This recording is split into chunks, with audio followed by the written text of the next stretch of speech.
Miao Renfeng sebenarnya membuat budak tambang itu berjongkok di tanah seperti anjing. Semua orang mengira Miao Renfeng berusaha menyenangkan orang lain, dan Lu Yun tidak terkecuali.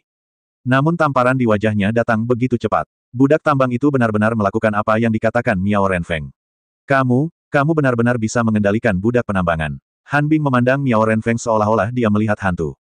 Aku baru saja mengungkap puncak gunung es, dan aku mengejutkanmu seperti ini. Kalian semua tidak berguna. Miao Renfeng mengejek semua orang yang hadir dengan ceroboh. Ekspresi Han Bing dan Yang Xie bahkan lebih suram dan menakutkan, namun mereka tidak berani bertindak gegabah. Karena jika, seperti yang mereka lihat, Miao Renfeng dapat mengendalikan budak pertambangan sesuka hati, itu akan menjadi pukulan telak bagi keluarga Yang dan Han. Mengesampingkan efektivitas tempur para budak ranjau ini seperti bom self-propellet pribadi. Sama seperti sekarang, jika Miao Renfeng mengendalikan budak tambang ini untuk meledak, semua orang yang hadir akan terpercik oleh racun yang dihasilkan oleh penghancuran diri budak tambang tersebut dan terinfeksi menjadi budak tambang. Namun, yang lebih mengejutkan mereka masih belum terjadi. Hanya mendengar suara memekik di sekeliling, mobil penjara yang ditutupi kain hitam membentuk lingkaran, mengelilingi 3 keluarga besar. Dan orang-orang yang mendorong kereta penjara semuanya mengenakan pakaian standar keluarga Miao.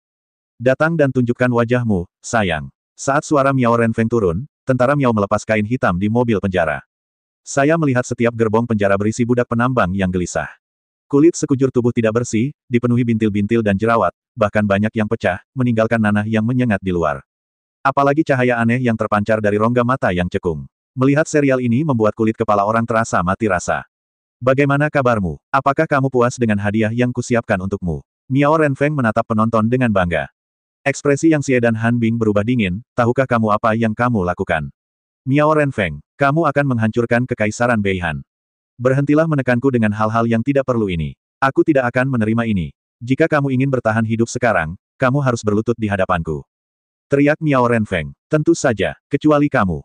Miao Renfeng memandang Lu Yun, bahkan jika Raja Surga datang hari ini, kamu harus mati di sini untukku. Kesunyian, keheningan yang mematikan. Apakah kamu acuh tak acuh? Apakah kamu tidak menghargai kesempatan yang diberikan kepadamu? Miao Renfeng mendengus dingin, oke. Jangan menyesalinya. Semua anggota keluarga Miao mematuhi perintah dan membuka kandang penjara. Hanya mendengar suara, dong-dong, lebih dari 70 budak pertambangan dibebaskan. Yang aneh adalah setelah budak-budak tambang ini dibebaskan, mereka tidak menjadi liar, apalagi menyerang siapapun. Dia hanya berdiri diam di sana, seolah menunggu perintah. Lindungi Tuan Muda. Para prajurit dari keluarga Yang dan tentara dari keluarga Han mendekati Yang Xie dan Han Bing, mengepung kedua orang itu. Hanya Lu Yun yang berdiri di sana, karena dalam hatinya dia tahu bahwa berkumpul sekarang sama saja dengan mencari kematian. Begitu budak tambang datang untuk membunuh, jika salah satu dari mereka panik, seluruh formasi akan runtuh. Miao Renfeng tersenyum menghina, kamu mencari kematian.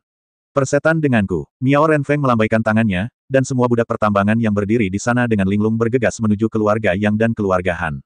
Seperti dugaan Lu Yun sebelumnya, keluarga Yang dan keluarga Han merugikan diri sendiri, dan kekacauan itu seperti sepotong pasir lepas. Meskipun Yang Xie dan Han Bing berusaha sekuat tenaga untuk menjaga situasi, ketika orang menghadapi kematian, mereka tidak dapat mendengarkan apapun. Apakah mereka tentara dari keluarga Yang atau keluarga Han, beberapa dari mereka berlutut setelah pertahanan psikologis mereka ditembus. Selama periode ini, Han Bing memanggil Lu Yun lebih dari sekali untuk meminta bala bantuan, tetapi Lu Yun bertindak seolah-olah dia tidak mendengar dan tetap di tempatnya. Lu Yun tentu saja tidak tertipu. Dia menggunakan kesempatan ini untuk mengamati Miao Renfeng dan melihat bagaimana dia mengendalikan budak pertambangan ini.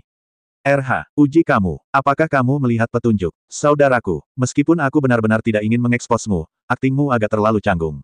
Lu Yun, berhenti bicara omong kosong. Katakan padaku secepatnya, bagaimana Miao Renfeng mengendalikan budak pertambangan ini.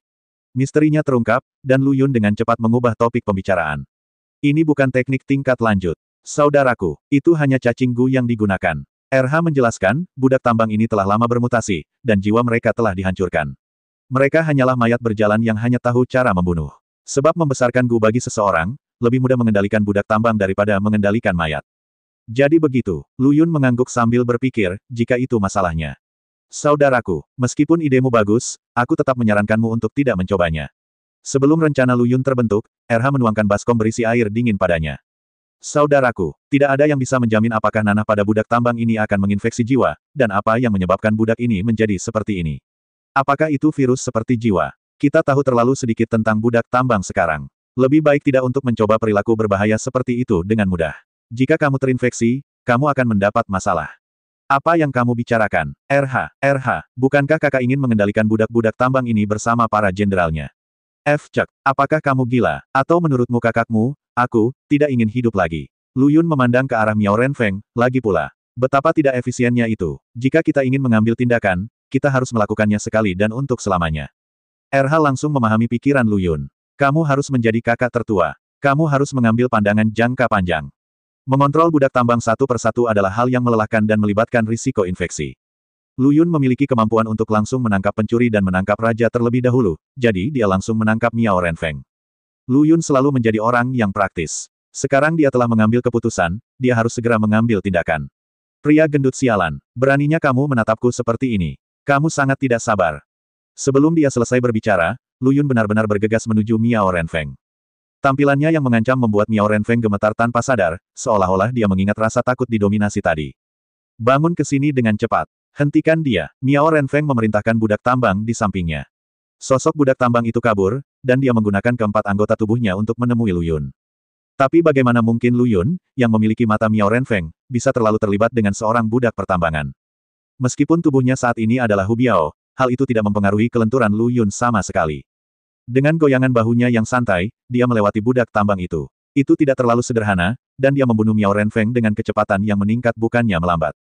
Melihat pemandangan ini, Miao Renfeng berlari kembali tanpa menoleh ke belakang. Dan langsung memerintahkan budak tambang itu untuk meledakkan dirinya. Saat ini, posisi di mana budak tambang itu berdiri bukanlah di tengah, tapi masih sangat dekat. Jika penghancuran diri ini terjadi, belum lagi Yang Xie dan Han Bing, bahkan Miao Renfeng sendiri pun mungkin tidak akan mampu bertahan. Ataukah Miao Renfeng memiliki obat penawar untuk pengobatannya, jadi dia tidak takut dengan nanah mematikan pada budak tambang ini. Ini adalah satu-satunya kemungkinan saat ini, jika tidak, Lu Yun tidak akan percaya bahwa Miao Renfeng akan membuat keputusan yang tampaknya fatal begitu saja. Jika demikian, kecil kemungkinan Lu Yun akan melepaskannya. Dimengerti, saudaraku, lihat aku. Sebelum dia selesai berbicara, dua butiran darah emas keluar dari mata Lu Yun dan menembus kaki Miao Renfeng dengan akurat. Baru saja mendengar teriakan, Miao Renfeng terjatuh. Lu Yun, yang mengikuti dari belakang, menerkam dan menahannya. Saat cahaya perak bersinar di matanya, sebelum dia bisa membalikkan Miao Renfeng, suara keras datang dari belakang. Bahkan tanpa menoleh ke belakang, Lu Yun tahu bahwa budak tambang itulah yang meledakkan dirinya. Dan RH hendak membentuk perisai pelindung emas di sekitar Lu Yun untuk menahan kerusakan akibat ledakan dan percikan nanah. Tapi dia dihentikan oleh Lu Yun. Kamu tidak perlu melakukan ini. RH, bukankah ada perisai manusia yang sudah jadi? Lu Yun menamparkan kepala kecil Miao Renfeng, menyebabkan dia berguling seperti buaya. Beralih posisi, Miao Renfeng berada di depan. Jeritan datang satu demi satu, terutama jeritan Miao Renfeng, yang sangat keras di telinga Lu Yun. Tidak mungkin, itu sangat dekat. Setelah ledakan, Lu Yun melemparkan Miao Renfeng ke samping seperti anjing mati. Saat ini, tubuh Miao Renfeng berlumuran nanah, mengeluarkan bau busuk. Mirip dengan ini, ada tentara dari keluarga Yang dan keluarga Han. Saya tidak tahu apakah para prajurit itu terpaksa melakukannya atau atas inisiatif mereka sendiri, tetapi baik Han Bing maupun Yang Xie tidak terpengaruh oleh nanah tersebut. Miao Renfeng menahan rasa sakit yang parah, mengeluarkan pil kecil dari cincin penyimpanan dan memasukkannya ke dalam mulutnya. Ketika pil dimasukkan ke dalam mulutnya, Miao Renfeng, yang masih berjuang kesakitan, langsung terdiam, dan area yang terkikis di tubuhnya tidak lagi mengeluarkan asap hitam berbau busuk. Kamu memang punya penawarnya. Ketika Lu Yun mengamati sekeliling, dia juga mengamati Miao Renfeng untuk melihat apakah dia memiliki penawarnya. Ketakutan di mata Miao Renfeng hampir meluap. Tangannya terus berkibar di tanah dan dia menggerakkan tubuhnya kembali. Saat ini, Lu Yun telah sepenuhnya menjadi mimpi buruk Miao Renfeng yang tidak akan pernah hilang dalam hidupnya. Kepengecutan telah mengambil alih otaknya, dan dia bahkan lupa bahwa dia masih memiliki lebih dari 70 tentara budak penambangan yang tidak berguna. Kamu, apa yang ingin kamu lakukan? Aku memperingatkanmu. Aku tuan muda tertua dari keluarga Miao. Jika kamu membunuhku, keluarga Miao tidak akan membiarkanmu pergi. Petik 2. Benarkah? Aku masih ingin mencobanya. Lu Yun melangkah ke depan Miao Renfeng, matanya bersinar terang. Jushen mengirimkan jenderalnya dan mengaktifkannya. Tubuh Miao Renfeng sedikit gemetar, dan kemudian rasa takut di matanya menghilang, digantikan oleh mata yang kusam. Meskipun prosesnya tampak singkat, untuk sesaat, Miao Renfeng sebenarnya memberikan perlawanan yang cukup besar. Jika Lu Yun yang baru saja belajar mendisiplinkan para dewa dan mengirim jenderal, dia pasti akan gagal dalam situasi ini. Tapi sekarang Lu Yun telah menguasai kekuatan jiwa hukum tingkat lanjut, ketika dia menggunakan kalimat Tuhan, dia tidak hanya mendapatkan hasil 2 kali lipat dengan setengah usaha, dia juga mampu memberi tanda pada jiwa lawan meski ada perlawanan. Lu Yun tidak menunjukkan kelainan apapun, sama seperti sebelumnya, dia dengan marah meraih kerah itu dan mengangkatnya. Bagaimanapun, Yang Xie dan Han Bing sedang menonton dari kejauhan. Lu Yun belum ingin identitasnya terungkap. Bagaimanapun, Lu Yun selalu merasa ada sepasang mata yang mengawasinya dari belakang. Kenapa kamu tidak cepat-cepat menyingkirkan benda-benda bau ini dari tuan mudaku? Minggir, kata Miao Renfeng dengan ekspresi ketakutan. Siapa yang bisa mengatakan bahwa ungkapan ini palsu?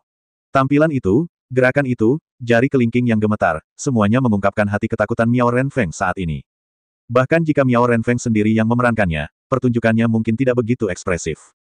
Dan saat Miao Renfeng selesai berbicara, para budak pertambangan yang mengelilingi Han Bing benar-benar bubar. Tuan, cepat pergi, keluarga Sa sudah mati, Lu Yun berteriak pada Han Bing. Han Bing yang awalnya sedikit kesal terhadap Lu Yun karena tidak menuruti perintahnya barusan, menyadari niat baik Lu Yun dan hampir menitikkan air mata. Kumis, tuan muda ini sudah pergi, apa yang akan kamu lakukan? Tuan, jangan khawatir, keluarga Sa punya cara untuk melarikan diri. Tetapi, berhentilah menulis. Tuan, ayo cepat, Lu Yun mendesak, dengan tidak sabar berkata dalam hatinya, dendam. Sama seperti gadis-gadis itu. Ayo pergi, Han Bing melambaikan tangannya dan hendak membawa orang pergi. Akibatnya, Yang Xie menghentikannya bahkan sebelum dia mengangkat kakinya. Han Bing, tunggu sebentar. Apakah kamu ingin Hu Biao melepaskanku? Mengapa? Han Bing menghentikan Yang Xie dengan satu kalimat. Jika kamu tidak mengirim seseorang untuk menimbulkan masalah, apakah situasi ini akan berkembang menjadi seperti ini? Han Bing sepertinya telah menemukan pelampiasan, dan dia mengarahkan semua keluhan yang baru saja dia terima pada Yang Xie. Tapi Yang Xie tidak berani membalas. Dia harus menundukkan kepalanya di bawah atap. Tapi itu menyusahkan Lu Yun, meskipun dia cukup kuat. Tapi sejujurnya angkat tangan, dia juga lelah. Terlebih lagi, dia sedang menggendong Miao Renfeng yang beratnya hampir 200 kilogram. Tuan, Anda harus segera pergi. Keluarga Sa tidak dapat menahannya lagi. Melihat Han Bing tidak berniat berhenti, Lu Yun segera menghentikannya. Melihat Han Bing hendak pergi lagi, Yang Xie menjadi cemas dan berkata, tunggu sebentar. Jika Anda menyelamatkan saya hari ini, keluarga yang saya akan berjuang untuk menguasai kekaisaran Beihan. Apakah ini benar? Kata-kata seorang pria sejati sulit untuk dikejar. Yang Xie berkata dengan pasti. Dalam menghadapi hidup dan mati, semuanya sia-sia. Han Bing tidak perlu berkata apa-apa, Lu Yun segera mendesak, cepat. Lepaskan, biarkan semuanya diserahkan ke Sajia.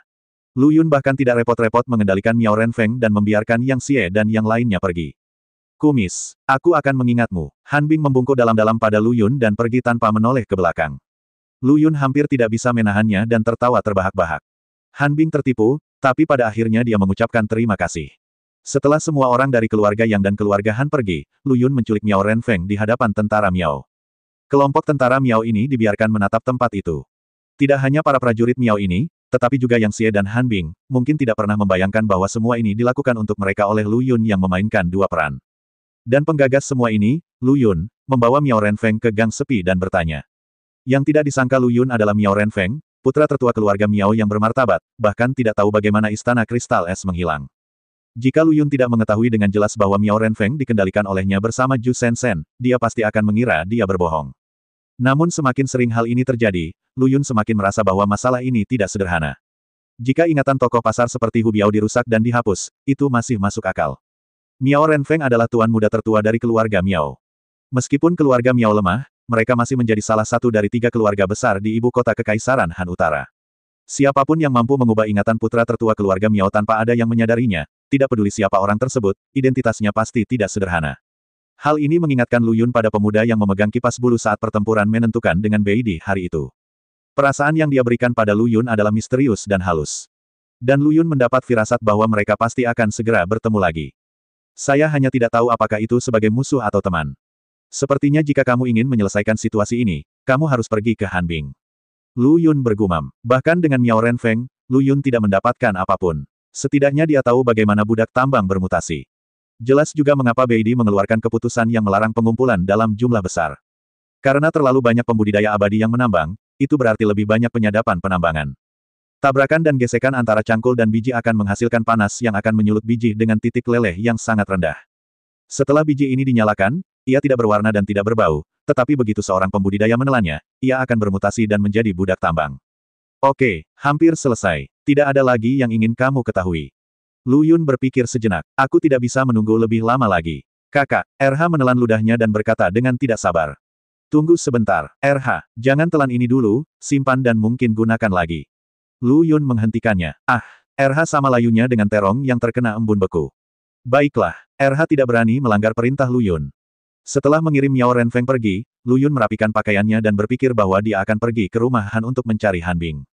Namun di sebuah gang, ia dikenali oleh anggota geng macan. Tuan Biao, saya akhirnya menemukan Anda, Tuan Biao. Dengan cara ini, Lu Yun didorong kembali ke markas geng macan oleh anggota muda geng macan. Pada saat ini, orang kedua di geng harimau sama cemasnya dengan semut di panci panas. Dia berjalan dengan cemas di luar aula utama geng harimau. Tuan Biao telah kembali. Tuan Biao telah kembali, teriak adiknya. Segera setelah itu, Lu Yun masuk. Melihat hal ini, orang kedua di geng harimau bergegas menyambutnya, saudaraku. Aku sangat mengkhawatirkan adikku. RH dengan cepat melaporkan berita tentang orang ini, Hu Lai, wadah pemikir geng harimau. Saudara laki-laki Hu Biao. Hu Lai, kedengarannya seperti nama yang sial, tapi dia tetap pintar. Sungguh keajaiban geng macan bisa bertahan sampai sekarang. Bukankah keluarga Sabai, kenapa kamu membuat keributan seperti itu? Lu Yun duduk di kursi utama. Oh, saudaraku, hati-hati dengan kapalmu yang berumur 10.000 tahun. Sekarang 3 keluarga besar saling memandang. Semua orang tahu saudara itu, kamu berhubungan baik dengan keluarga Han. Bagaimana jika 2 keluarga lainnya menyerang Han? Keluarga dan mengambil tindakan terhadapmu. Kata-kata Hu Lai sedikit mengubah pandangan Lu Yun tentang dirinya. Mereka mengatakan bahwa seseorang mengharumkan namanya. Tapi kenapa itu tidak berhasil pada Hu Lai? Kalau begitu kita tidak bisa membiarkan keluarga Sa tinggal di tempat ini setiap hari, kan? Lu Yun menepuk kursi dan berkata dengan acuh tak acuh. Sabar, saudaraku, ini akan segera berakhir. Hu Lai melihat keluar dan berbisik. Hah, apa maksudmu? Menurut informasi yang dapat dipercaya, keluarga Han dan keluarga Miao akan bergabung untuk menyerang keluarga yang malam ini.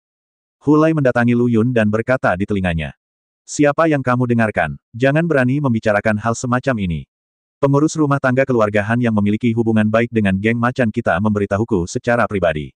Lalu apakah dia memberitahumu? Bagaimana istana kristal es menghilang? Lu Yun bertanya setelah percakapan itu.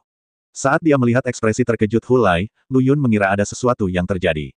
Mungkinkah dia ditipu secara tidak sengaja? Namun dalam 2 detik setelah merasa bahagia, Hu Lai berkata, saya tidak tahu.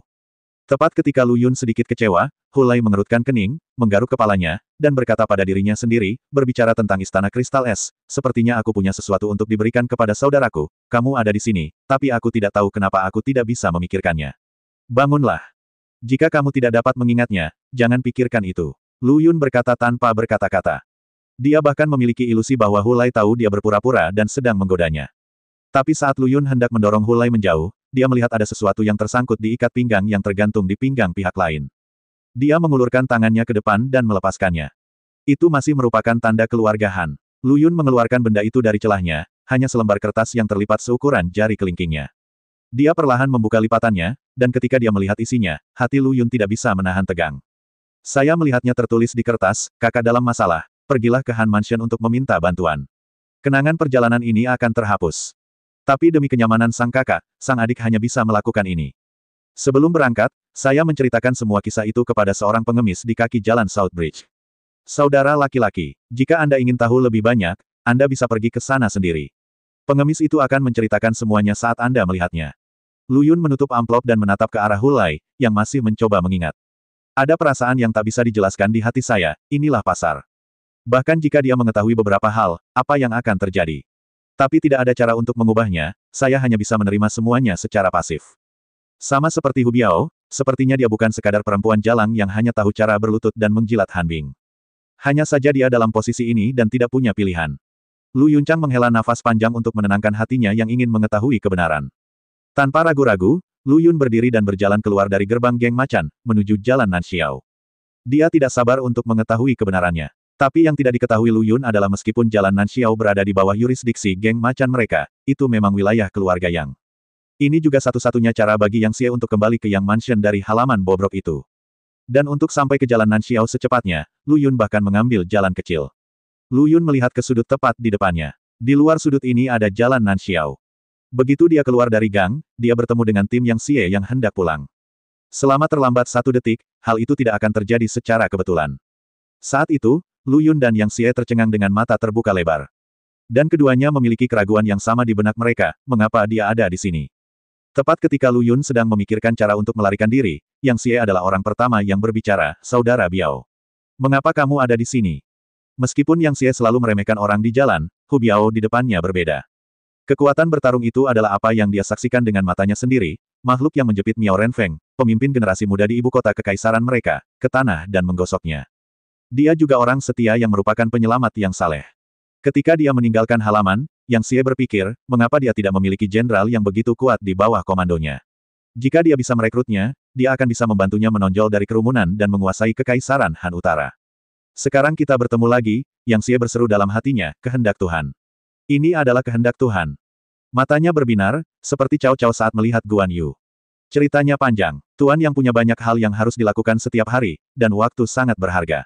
Beraninya keluarga Sa menundanya. Selamat tinggal. Lu Yun tidak punya waktu untuk menghabiskan waktu bersama Yang Xie. Dia hanya ingin menemukan pengemis yang disebutkan Hulai.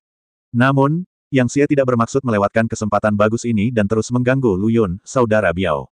Apa yang kamu bicarakan? Saya punya banyak waktu, jadi ceritakan saja secara detail. Terlihat dari perkataannya bahwa Yang Xie sangat ingin berteman dengan Lu Yun. Namun, selalu ada beberapa bajingan yang merasa benar sendiri yang berpikir bahwa mereka memahami maksud gurunya dan mulai berteriak dan membentak, seperti Liu Lang yang sekarang berbicara kasar kepada Lu Yun. Hu Biao, jangan bersikap tidak sopan. Jika Anda benar-benar membuat tuan muda yang tidak bahagia, 4 hingga 500 anggota geng macan Anda akan menderita. Kata-kata ini tidak menyakiti telinga Lu Yun, lagi pula, dia sebenarnya bukan Hu Biao, dan geng harimau bahkan lebih tidak bisa diabaikan di matanya. Namun, ketika Yang Xie mendengar ini, wajahnya menjadi gelap. Bukankah ini upaya tulus untuk menimbulkan masalah? Dia mengumpulkan kekuatan es di telapak tangannya dan menjatuhkannya dengan satu telapak tangan. Liu Lang, yang terbang mundur, tampak bingung, Tuan. Mengapa Anda melakukan ini padaku? Jika dia tidak menanyakan pertanyaan ini, mungkin masalah ini akan berlalu begitu saja. Namun, ketika kalimat ini diucapkan, situasinya berbeda. Kenapa? Turun dan tanyakan pada Raja Neraka. Yang Xie melambaikan tangannya dengan wajah cemberut, dan tentara keluarga yang mengerumuni dan menaklukkan Liu Lang. Chen Jiang, dua kata yang bersih menentukan hidup atau mati Liu Lang. Tidak peduli seberapa besar dia memohon belas kasihan, Yang Xie, seperti Kailai yang secara otomatis diblokir, mengumpulkan emosinya dan berkata kepada Lu Yun, saudara Biao. Lanjutkan. Lu Yun, yang sudah melihat segalanya, melihat ke permukaan sungai yang menggelegak, dan kemudian ke Yang Xie, yang tersenyum di depannya. Rasa dingin yang menggigit mengalir dari telapak kaki hingga dahinya. Saya menelan ludah secara diam-diam dan berpikir, apakah ini orang yang dibesarkan dalam keluarga? Bunuh sambil tersenyum. Lu Yun terkadang merasa bahwa dia sudah cukup mesum, tetapi dibandingkan dengan Yang Xie, dia tidak lebih dari seorang penyihir, bahkan bukan seorang penyihir. Lihat otakku, bagaimana tempat seperti ini cocok untuk berbicara. Yang Xie menepuk kepalanya dan berkata dengan nada meminta maaf, ayo pergi. Pergi ke Yang Mansion, saudara Biao juga penyelamatku. Aku harus hidup dengan baik. Hidup untuk membalas budimu. Itu tidak perlu. Lu Yun menolak. Tapi saya tidak bisa berbicara, tidak ada yang bisa saya lakukan. Siapa yang bilang ini jalan Nan Xiao? Jika itu jalan lain, Lu Yun bahkan bisa pergi tanpa mengganggunya. Masuki gang, ubah identitas Anda, dan Anda dapat segera menyingkirkan Yang Xie. Tapi tidak di jalan Nan Xiao. Pengemis yang dibicarakan Hulai ada di jalan ini. Jika dia pergi tanpa mengucapkan sepatah kata pun, atau jika dia melawan Yang Xie. Sekilas, orang akan mengenali bahwa ini adalah Hu Biao yang menyamar. Tidak mungkin, tidak ada seorang pun di lingkungan itu yang tahu bahwa Hu Biao adalah terkenal dari keluarga bangsawan. Saya berharap saya bisa menyukai orang-orang dari 3 keluarga besar setiap hari. Sepertinya saudara Biao meremehkanku. Senyuman di wajah Yang Xie perlahan menghilang. Pada saat ini, Lu Yun kebetulan memperhatikan seorang pengemis, alisnya mengikuti, dan dia menatapnya dengan ekspresi terkejut. Lu Yun yakin bahwa 80 hingga 90% orang ini adalah pengemis yang disebutkan Hulai. Melihat ekspresi orang lain, Lu Yun merasakan sakit di hatinya. Dia mulai meragukan identitasnya. Apa yang kamu bicarakan, merupakan suatu kehormatan bagi keluarga Sa bahwa Tuan yang dapat mengundang keluarga Sa ke rumahnya. Keluarga Salah yang sangat disanjung oleh Tuan Yang. Sudah terlambat bagi keluarga Sa untuk bahagia. Bagaimana aku bisa menolaknya? Lu Yun menemukan alasan acak untuk memaafkan dirinya sendiri. Saya khawatir keluarga Sa juga mengalami hal yang sama. Ini adalah masa yang luar biasa, dan Tuan Yang adalah pria dengan ambisi besar. Bagaimana dia bisa menyia-nyiakan waktunya untuk orang biasa seperti keluarga? Kentut pelangi ini sangat indah untuk Yang Xie. Ia bahkan merasa sedikit malu untuk mengatakannya. Saudara Biao, jangan meremehkan dirimu sendiri. Bagaimana kamu bisa dianggap sebagai warga negara biasa? Dengan keahlian dan keberanianmu, bagaimana kamu bisa menikmati tempat berlumpur seperti itu? Yang Xie menghela napas, ayo pergi. Saudara Biao, kembalilah ke Yang Mansion bersamaku. Lu Yun menghela nafas panjang di dalam hatinya. Meskipun hatinya enggan, dia tetap harus setuju dengan kegembiraan di permukaan. Kalau begitu, keluarga Sa lebih hormat daripada patuh. Haha. Dengan cara ini, Lu Yun, yang selangkah lagi dari kebenaran, mengikuti pasukan Yang Xie kembali ke Yang Mansion. Tidak ada yang melihat Liu Lang mengambang di sungai. Begitu dia memasuki rumah Yang Xie berteriak kepada para pelayannya bahwa mereka akan mengadakan perjamuan besar hari ini dan mereka tidak akan kembali sampai mereka mabuk. Namun sebelum dimulai, kepala pelayan memanggil Yang Xie pergi hanya dengan satu kata. Sebelum Yang Xie pergi, dia meninggalkan pesan kepada Lu Yun, saudara Biao. Jika kamu lelah, pergilah ke kamarku untuk istirahat dulu. Jika kamu menyukai pelayan manapun, silakan bermain. Jika kamu memiliki hal lain, tanyakan saja pada pengurus rumah tangga secara langsung. Lu Yun awalnya berencana untuk menunggu di kamar tidur. Bagaimanapun, Yang Mansion tidak terlalu menarik baginya. Tapi bagaimanapun juga, Lu Yun meremehkan waktu yang dibutuhkan keluarga besar ini untuk berbicara. Melihat 1 jam telah berlalu, tidak ada tanda-tanda Yang Xie akan kembali. Lu Yun tidak bisa duduk diam. Jika dia tahu itu akan memakan waktu lama, dia akan mengubah identitasnya dan menyelinap keluar. Bahkan jika dia termasuk mencari orang dan bertanya, itu sudah cukup baginya untuk bola-balik. Lu Yun menjadi semakin marah saat memikirkannya. Tidak. Kita tidak bisa menunggu di sini lagi. Lu Yun berkata dan membuka pintu. Begitu dia membuka pintu, Lu Yun terkejut. Dia melihat 2 wanita dengan wajah pucat karena kedinginan, satu di kiri dan satu lagi di kanan, menjaga pintu. Mantel tipis itu bernilai lebih dari 30 tahun berdasarkan pesanan, dan tidak ada gunanya. Pergelangan kaki yang terbuka bahkan berwarna agak ungu. Kamu tidak akan berdiri di sini selamanya, kan? Salah satu pelayan mengangguk, pelayan ini takut mengetuk pintu dan mengganggu istirahat tuanmu. Berhenti menulis. Cepat masuk, Lu Yun mendesak. Tapi kedua pelayan itu tidak hanya tidak bergerak, mereka bahkan menatap Lu Yun dengan mata ngeri. Lu Yun langsung memahami pikiran kedua orang itu, jangan khawatir. Keluarga Sa tidak akan melakukan apapun padamu. Tapi keluar dari mulut orang kasar dengan reputasi sangat buruk, siapa yang akan percaya? Mengenai hal ini, Lu Yun juga mengungkapkan rasa sakit yang luar biasa. Akhirnya kedua pelayan itu memasuki ruangan yang hangat. Mengenai harganya, Lu Yun keluar rumah. Lu Yun mengamati di halaman sebentar dan menemukan bahwa semakin sedikit pelayan yang berpatroli di rumah. Hal ini membuat Lu Yun sedikit penasaran, kemana perginya semua orang di keluarga Yang. Menyebarkan kesadarannya ke seluruh rumah Yang, Lu Yun terkejut menemukan bahwa seluruh rumah Yang seolah-olah telah menjadi rumah hantu, tanpa ada yang tersisa. Ini memang benar dan membuat hati Lu Yun bergetar. Saya hendak meninggalkan rumah sakit dan memeriksanya. Saat dia meletakkan tangannya di pintu halaman, terdengar derit dan suara pintu terbuka di belakangnya. Tuan, sebaiknya Anda tidak keluar, saran salah satu pelayan. Jika kamu punya masalah atau kebutuhan, serahkan saja pada kedua budak itu. Lu Yun tidak menyembunyikannya, dan bertanya terus terang, apa yang terjadi di rumahmu? Mengapa kamu tidak bisa melihat siapapun di keluarga Sa begitu lama? Ini karena semua orang di keluarga Yang, apakah mereka pelayan atau tuan muda, telah dipanggil oleh kepala keluarga untuk pergi ke aula leluhur untuk mengadakan pertemuan klan. Salah satu pelayan menjawab. Lu Yun membeku, mengingat dalam benaknya apa yang dikatakan Hulai, malam ini keluarga Miao dan keluarga Han akan bersama-sama menghancurkan keluarga Yang. Mungkinkah masalah ini benar adanya, dan keluarga Yang juga mengetahuinya?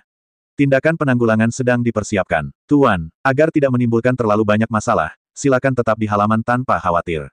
Jika ada sesuatu yang sangat penting, serahkan saja pada kedua budak itu. Pembantu itu terus membujuk. Kebetulan saat ini, Yang Xie kembali dengan wajah muram. Dia sangat bersemangat ketika dia datang barusan, tetapi sekarang dia sangat marah sehingga kekesalannya hampir tertulis di wajahnya. Setelah melihat Lu Yun, ekspresi wajahnya sedikit melembut. Dia memaksakan diri untuk tersenyum dan berkata, Saudara Biao, sepertinya tidak ada cara untuk menghindari penderitaan malam ini. Kita harus menunggu hari lain. Setelah mendengar ini, Lu Yunxin berkata, seharusnya itu persis seperti yang dia duga sebelumnya. Sayang sekali, Lu Yun berkata dengan sedikit kecewa, dengan cerdik menghindari percakapan. Yang Xie mengatakan ini hanya karena dia ingin menjebak Lu Yun bersamanya. Tapi Lu Yun sama sekali tidak memberinya kesempatan ini. Dalam hal ini, keluarga Sa akan mengundurkan diri dulu.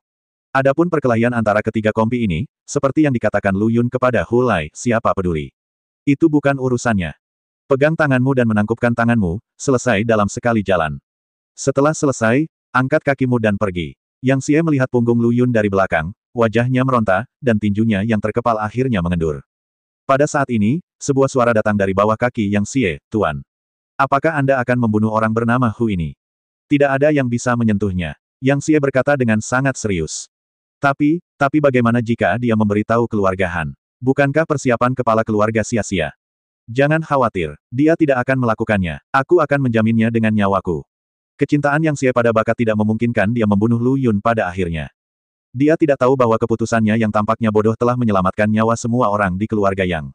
Lagi pula, jika Lu Yun benar-benar ingin membantai keluarga Yang, itu tidak akan memakan waktu 1 malam pun, 1 jam atau 1 menit sudah cukup. Selama Lu Yun menginginkannya, saat kami keluar dari Yang Mansion, sebagian besar matahari telah terbenam, dan hanya segelintir orang yang masih bekerja keras untuk melepaskan cahayanya. Percepat langkahmu, mungkin kamu bisa melakukannya, kata Lu Yun dan menghilang di ujung jalan. Di dalam aula leluhur keluarga Yang, kepala keluarga yang sedang duduk di atas tahta ketika bayangan hitam muncul dari udara tipis. Tuan, Hu sudah pergi. Apakah kamu akan? Bayangan itu memberi isyarat untuk mengusap lehernya. Kepala keluarga yang melambaikan tangannya, keluarga yang sekarang berada dalam situasi hidup dan mati, dan kami tidak dapat lagi menyebarkan kekuatan kami. Warga negara biasa tidak akan bisa bersuara jika dia tidak melakukan apapun. Tapi orang bernama Hu ini milik Han Bing, putra kedua dari keluarga Han. Bawahanku takut dia akan melaporkan berita itu. Bayangan itu mengungkapkan keraguannya. Itu akan menjadi hal terbaik, biarkan keluarga Han mundur sebelum kesulitan. Kata kepala keluarga yang dengan ekspresi lesu, dadanya naik turun dengan hebat, seolah-olah dia akan mati sedetik berikutnya. Tuan, apakah kamu baik-baik saja? Bayangan hitam itu berkata dengan cemas. Tidak apa-apa, butuh waktu lama bagi kepala keluarga yang untuk mengucapkan 3 kata ini. Paman Fu, turun dan bersiap-siap. Tidak ada yang salah. Ini hal terakhir yang bisa ayahku lakukan untuk Xier. Kepala keluarga yang memegangi dadanya dan menahannya dengan lemah. Pada saat ini, pintu aula leluhur yang tertutup tiba-tiba terbuka. Paman Fu, yang sedang berlutut di tanah, segera berbalik dan berteriak dengan marah, siapa? Bukankah aku sudah memberimu perintah? Tidak ada yang bisa masuk ke aula leluhur tanpa perintahku. Kepala keluarga yang juga berpura-pura marah. Sekarang Yang Xie belum naik tahta, dia masih menjadi pilar keluarga Yang. Kecuali pengurus rumah tangga tua yang telah bersamanya selama puluhan ribu tahun, tidak ada seorang pun di seluruh keluarga yang mengetahui penyakit seriusnya, dan mereka tidak boleh mengetahuinya. Kalau tidak, pasti akan terjadi kekacauan, apalagi jika dua keluarga besar lainnya menyaksikan dengan penuh semangat. Namun, pemandangan yang tidak disangka Paman Fu dan kepala keluarga yang muncul. Bahkan tidak ada satu sosok pun di luar pintu aula leluhur yang terbuka. Siapa itu? Berani pamer di aula leluhur keluarga Yang? Kata Paman Fu sambil berdiri dan keluar untuk memeriksa. Kemudian ranting itu jatuh tertegun di luar aula leluhur. Pemandangan mengerikan ini mengejutkan kepala keluarga Yang. Dia menekan rasa sakit di tubuhnya dan momentumnya meledak. Tidak baik jika teman ini mengambil tindakan jika dia tidak sependapat denganku, bukan? Haha, jangan salahkan saya, Tuan Yang. Saya hanya merasa gatal untuk menguji kekuatan keluarga Yang. Suara laki-laki yang magnetis tiba-tiba terdengar di aula leluhur. Kepala keluarga yang mencari suara itu, tetapi untuk beberapa saat dia tidak dapat menemukan dari mana suara itu berasal. Jangan repot-repot, Tuan Yang, biarkan tubuhmu yang kewalahan beristirahat. Jika tidak, keluarga Miao dan Han akan runtuh sebelum mereka tiba. Apakah dua keluarga lainnya mengirimmu untuk mencari tahu kebenarannya? Kepala keluarga yang masih mencari-cari, berusaha menemukan pria misterius ini. Sebaliknya, saya di sini untuk membantu keluarga yang Anda. Bantu keluarga yang kami. Apa yang kamu inginkan? Kepala keluarga yang melihat semuanya dengan sangat jelas. Pai tidak akan jatuh dari langit tanpa alasan, dan bahkan jika itu terjadi, hal itu tidak akan terjadi pada keluarga yang secara kebetulan. Pihak lain pasti mendapat keuntungan. Haha, karena kepala keluarga yang mengatakan demikian, saya tidak akan bertele-tele. Saya akan membantu keluarga yang Anda menghancurkan dua keluarga lainnya. Mulai sekarang, saya ingin 70% biji dikumpulkan dari utara tanah dingin. Tidak masalah. Kepala keluarga yang setuju dengan Anda. Menyegarkan. Tetapi bagaimana kamu membuktikan bahwa kamu benar-benar memiliki kekuatan untuk menghancurkan dua keluarga besar lainnya? Kepala keluarga yang menanyakan pertanyaan yang paling ingin dia ketahui. Ding dang dang. Suara tajam terdengar di aula leluhur yang kosong. Bola lumpur seukuran ibu jari tergeletak dengan tenang di lantai licin. Itu saja.